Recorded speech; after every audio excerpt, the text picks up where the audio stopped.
Ole. Hey, du na han. Vain hi nisom ni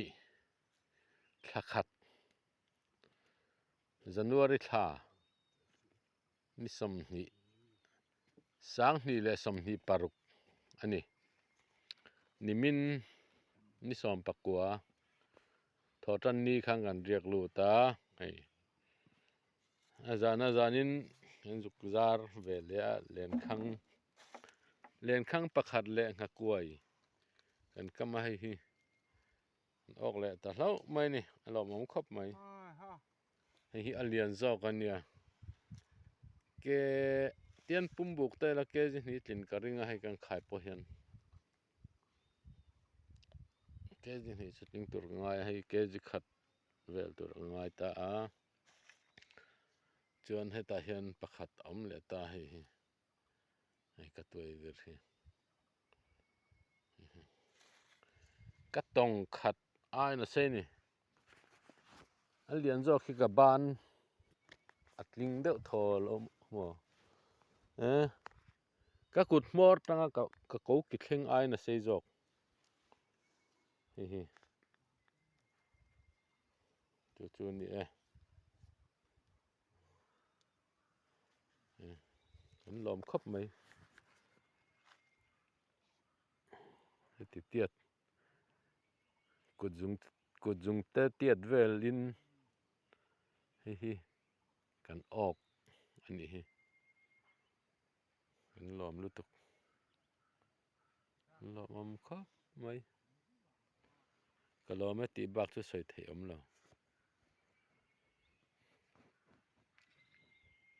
minute thum ta rangai se chuan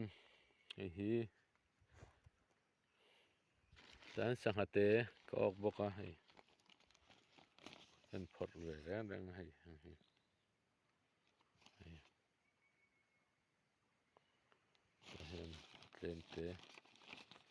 tlem ma zong omani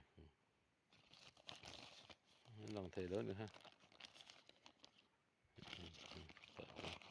ka ju khai le ein khu zel box sia chuan hi kan sanga rep na dum phei vek to hi amor ni hi sanga rep na phei vek ani hai so lai dum zong ta song kan thian tan om ve a ma se tu ni khuta an in sana khu hon sanga rep na nia ke ni chu hi ni ve thung ani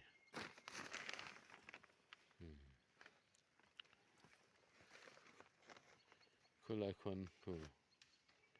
ma pu ma hi thiar kar ani island tu nan te kam to sol ma son lui pui oma helai chu ten ma pum kan da he sol a son so ten an po helai hi thia solai phei so thiar kar island chu ni sanga po ala leu tu ye mo la ti niang hi te jok kha nia hi te jok kha ni hi alian jok kha ni hi ka kut mor tanga ka ko ki thleng ani alian ve khop mai